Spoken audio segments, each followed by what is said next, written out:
तो नमस्ते भारत में इस वक्त की सबसे बड़ी खबर पर हम लगातार बने हुए हैं। चक्रवाती तूफान ताउते कल रात गुजरात के तट से टकराने के बाद अब कमजोर पड़ने लगा है।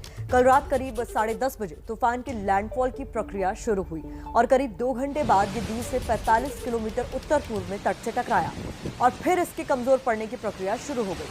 हालांकि अब भी हवा की रफ्तार 130 किलोमीटर प्रति घंटा से ज्यादा बताई जा रही, यानी खतरा अब भी बरकरार है। ऐसे में आपको अभी भी बहुत ज्यादा सावधान रहने की जरूरत है।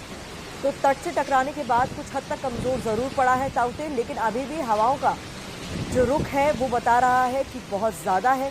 ये देखिए तस्वीरें बता रहे हैं कि लैंडफॉल के वक्त किस तरीके की स्थिति गुजरात में थी। तेज हवाएं, बिजली कड़क रही है, बारिश हो रही है और ये सिलसिला अब भी लगातार जारी है। ऐसे में आप घरों के अंदर ही रहें। अलग अलग इलाकों से जो तस्वीरें आई हैं वो बता रहे हैं कि कुछ हद तक नुकसान भी हुआ है। कई जगह बिजली के खंभे उखड़ गए हैं, कई जगह पर पेड़ भी गिरे। और 3 तस्वीरें आपको दिखा रहे हैं, सौराष्ट्र, गांधीनगर और सोमनाथ की। और इन तस्वीरों को देखकर आप समझ सकते हैं कि किस तरह से ताउते तबाही मचा रहा है गुजरात में। और ऐसा भी माना जा रहा है कि पिछले 23 सालों में टकराने वाला सबसे विनाशकारी चक्रवात है ये गुजरात में, जो कि केंद्र शासित दीव और भावनगर जिले के महुआ शहर के बीच कहीं टकराया। हालांकि लैंडफॉल की प्रक्रिया शुरू हो गई है, लेकिन उसके बावजूद खतरा अभी बरकरार है।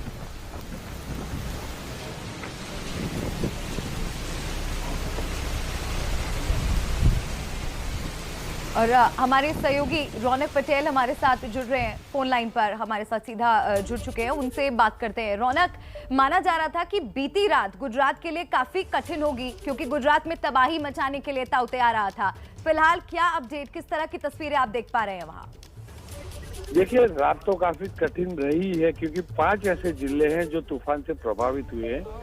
कम से कम 1000 से अधिक जगहों पर पेड़ गिरे हैं, साथ में ही कई बिजली के खंभे गिरे और इन 6 जिलों के अधिकांश इलाकों में बिजली रीइंस्टॉल नहीं हो पाई। हालांकि पहले से प्लानिंग किया गया था अस्पतालों में, तो उसको चल के अस्पतालों में कोई समस्या नहीं हुई, लेकिन कई सैकड़ों गांव ऐसे हैं जहां पर बिजली नहीं है।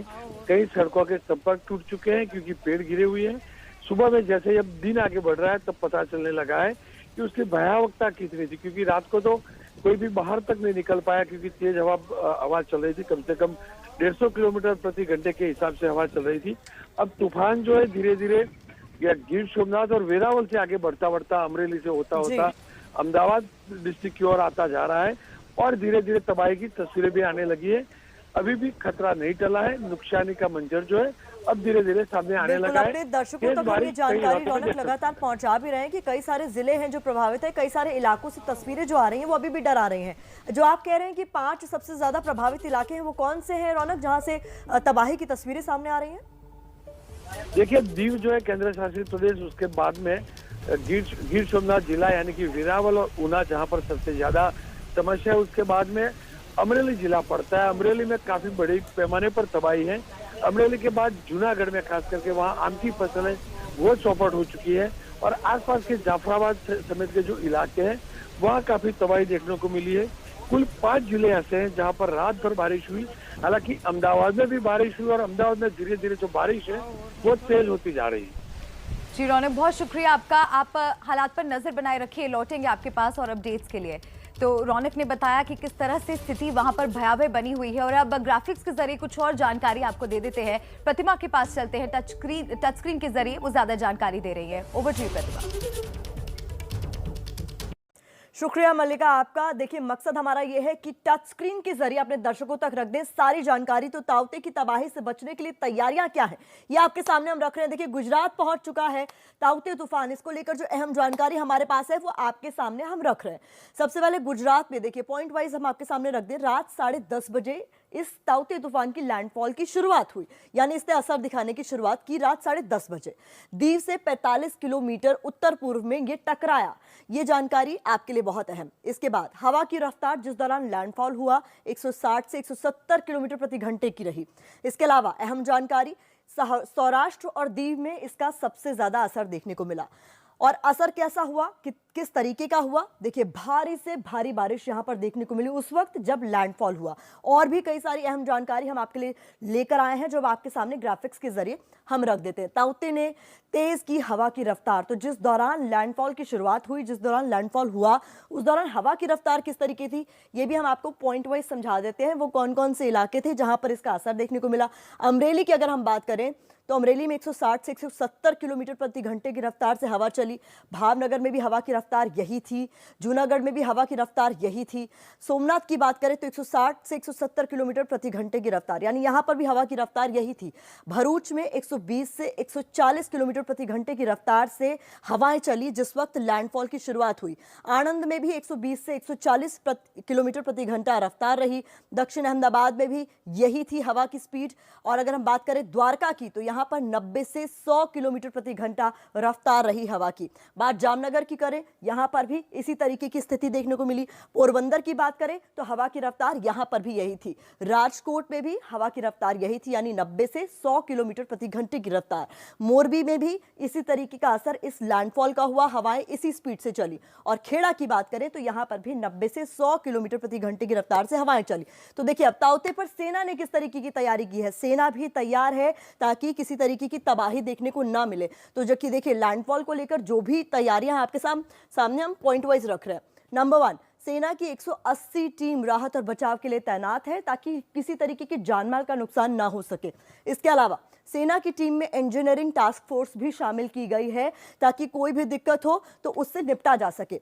सौराष्ट्र, जूनागढ़ और दीव में सेना की तैनाती की गई है। ये तमाम तटीय इलाके हैं, यहाँ पर ज़्यादा नुकसान देखने को मिल सकता है। स्थानीय प्रशासन के संपर्क में रहेंगे सेना के तमाम आला अधिकारी। और इसको लेकर जो तैयारियां हैं उसमें नौसेना के 3 युद्धपोत समंदर में मदद के लिए तैयार हैं। कौन से हैं वो 3 युद्धपोत? देखिए INS तलवार, INS तरकश, INS तबर इस दौरान मदद के लिए जुटे रहेंगे। इसके अलावा नौसेना की 11 नेवल डाइविंग टीम भी तैनात की गई है। डाइविंग टीम यानी तैराक टीम। 12 फ्लड रेस्क्यू टीम प्रभावित इलाकों में तैनात रहेंगी इस दौरान हर तरह के हालात से निपटने के लिए। तो कुल मिलाकर सेना की तैयारियां हमने बहुत ही आसान भाषा में आपके सामने रख दी। मकसद मलिका केवल इतना है कि जो दर्शक गुजरात में रह रहे हैं, उसके आसपास के इलाकों में रह रहे हैं, उन्हें डरने की जरूरत नहीं है और उनके सामने पूरा खाका ग्राफिक्स के जरिए। ओवर टू यू मलिका। शुक्रिया प्रतिमा, ये अहम जानकारी दर्शकों तक हम इसलिए पहुंचा रहे हैं ताकि आप समझ जाएं कि कौन से जिले हैं जो सबसे ज्यादा प्रभावित हैं और हम कितने तैयार हैं ताउते तूफान से निपटने के लिए। ताउते तूफान की वजह से सौराष्ट्र में भारी बारिश का सिलसिला जारी है। एहतियात के तौर पर गुजरात के 18 जिलों से 2 लाख लोगों को सुरक्षित ठिकाने पर पहुंचाया गया था। आज तूफान से होने वाले नुकसान और हालात से निपटने के लिए सेना को भी तैनात कर दिया गया है। सेना की 180 टीम मदद के लिए तैयार है। साथ ही नौसेना और वायुसेना को भी अलर्ट पर रखा गया है। इसके अलावा NDRF की 44 टीमें गुजरात में राहत बचाव के लिए काम कर रही हैं। चक्रवाती तूफान का राजस्थान पर भी असर पड़ेगा। राजस्थान के कई जिलों में हाई अलर्ट घोषित कर दिया गया है। राजस्थान के आधा दर्जन से ज्यादा जिलों को बिजली, ऑक्सीजन और जरूरी दवाओं के इंतजाम के लिए आदेश दे दिए गए हैं। तो गुजरात में देखिए अभी भी सावधानी बरतने वाली स्थिति बनी हुई है क्योंकि तेज रफ्तार से हवाएं चल रही हैं, मूसलाधार बारिश हो रही है और कई जिले, जैसा कि हमारे संवाददाता ने भी आपको बताया, बुरी तरह से प्रभावित हुए हैं। कई गांव में बिजली कट गई है, लोगों का संपर्क टूट गया है, लोगों को तमाम तरह की दिक्कतों का सामना करना पड़ रहा है। लेकिन राजस्थान भी ताउते के प्रकोप से बचेगा नहीं। राजस्थान में भी ताउते का असर देखने को मिलेगा और जानकारी साथ साथ आपको हम टीवी स्क्रीन पर भी दिखा रहे हैं कि देखिए भावनगर में 28,334 लोगों को प्रभावित इलाकों से निकाला गया है। तो एहतियातन कदम उठाए जा रहे हैं।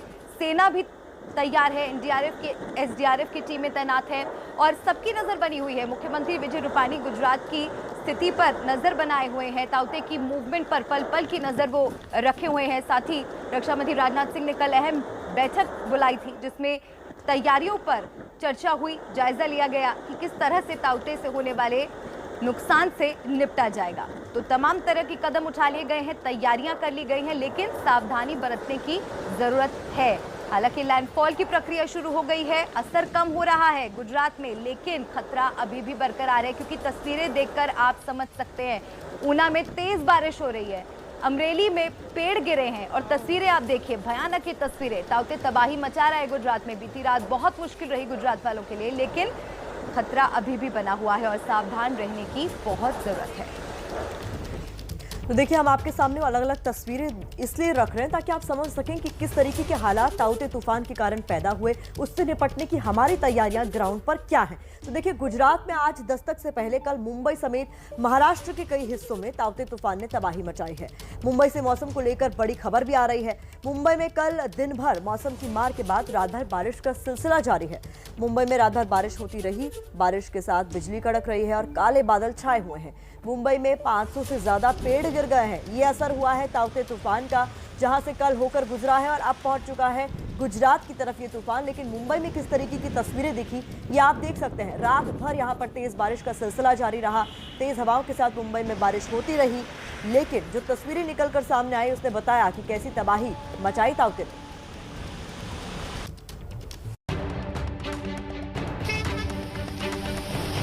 हम लोग फिलहाल गेटवे ऑफ इंडिया इस इलाके में खड़े हैं और समुंदर की जो लहरें हैं वो कितनी ऊंची उठ रही हैं।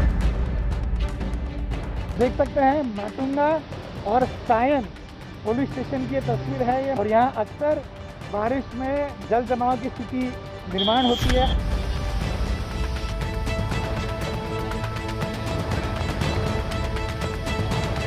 माया नगरी पहले से ही कोरोना से करा रही है और अब सिर पर ये नई मुसीबत आ गई।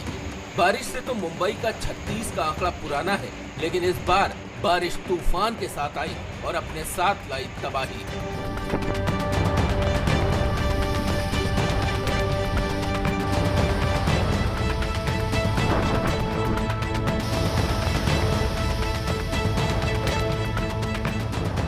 इस तबाही का नाम है ताउते, वो चक्रवाती तूफान जो अरब सागर में उठा और पहले दक्षिण भारत से टकराया और फिर इसने अपना कहर महाराष्ट्र के कई इलाकों में दिखाया।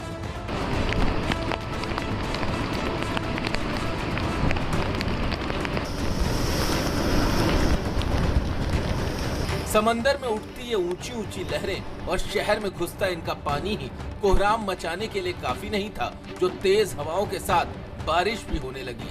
नतीजा ये हुआ कि मुंबई के कई इलाके पानी में डूबे डूबे नजर आए। ये तस्वीर है मुंबई के अंधेरी सबवे की। जरा इस सबवे को देखिए, ऐसा लगता है कि कोई नहर हो या नदी हो। गेटवे ऑफ इंडिया के नजदीक खड़े हैं, तो यहाँ पे अगर आपने देखा तो समुद्र का पानी है वो भी रास्तों पर आ चुका है। बारिश अंधेरी, जोगेश्वरी, हिंद माता, जुहू, गोरेगांव जैसे कई इलाकों में घरों में पानी घुस गया। ये जो आप देख रहे हैं ये अमिताभ बच्चन का प्रतीक्षा बंगला है और आप लोग देख सकते हैं कि किस तरह से प्रतीक्षा बंगले में भी पानी घुस चुका है। अजय देवगन के बंगले के बाहर आप लोग देख सकते हैं कि चारों ओर अजय देवगन के बंगले के बाहर किस तरह से पानी भरा हुआ है। बारिश के मौसम में मुंबई की ऐसी तस्वीरें तो आम हैं, लेकिन असल परेशानी हुई तेज हवाओं से। हवा की रफ्तार कितनी तेज रही होगी इसका अंदाजा इस बात से लगाइए कि कई जगह पेड़ जड़ से उखड़कर जमीन पर आ गिरे। पेड़ गिरने से रास्ते रुक गए, कई वाहन क्षतिग्रस्त हो गए। हम इस वक्त मुंबई के जोगेश्वरी इलाके में हैं। जोगेश्वरी इलाके में 4:30 बजे के करीब ये हादसा हुआ, जब ये पेड़ सड़क के किनारे ये जड़ से उखड़ गया। आप देख सकते हैं ये बड़ा पेड़ था, काफी पुराना पेड़ था और मजबूत पेड़ माना जाता था। पर देखिए जो साइक्लोन है उसका कहर किस प्रकार से बरपा है कि ये पेड़ जड़ से उखड़ गया। डोंबिवली स्टेशन के करीब तो एक पेड़ बिजली के तारों पर ही गिर गया। हालांकि इससे कोई बड़ा हादसा नहीं हुआ। समंदर में उठती बड़ी बड़ी लहरों के चलते मछुआरों की 300 नावों को नुकसान हुआ है। 28 साल पहले 1992 में तूफान आया था। उसके बाद गए साल जो तूफान आया था निसर्ग, उससे ही बहुत डेंजर इस बार तूफान आया है। यूं तो कोरोना के चलते मुंबई में ब्रेक द चेन के चलते आवाजाही ज्यादा नहीं है, लेकिन इसके बावजूद पूरी व्यवस्था अस्त व्यस्त नजर आई। तूफान के चलते मोनोरेल सर्विस को बंद करना पड़ा। मुंबई एयरपोर्ट को भी बंद कर दिया गया। कई फ्लाइट्स को दूसरी जगह डाइवर्ट किया गया। हालांकि महाराष्ट्र सरकार का दावा है कि वो तूफान के लिए पहले से ही अलर्ट मोड पर है। महाराष्ट्र सरकार पिछले 3 दिनों से सतर्क है। स्टेट डिजास्टर मैनेजमेंट 24 घंटे काम कर रहा है। सारे जिलों को सतर्क रहने का आदेश दिया गया। किसी भी आपात स्थिति से निपटने के लिए मुंबई में एनडीआरएफ की 5 टुकड़ियों को तैनात किया गया था।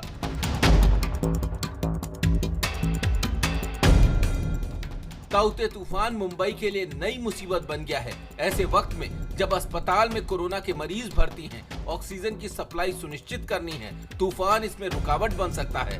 हालांकि मरीजों को किसी तरह की दिक्कत न हो, इसकी तैयारी पहले से कर ली गई थी। लेकिन तूफान अब और तबाही न मचाए, मुंबई के लोग बस यही प्रार्थना कर रहे हैं।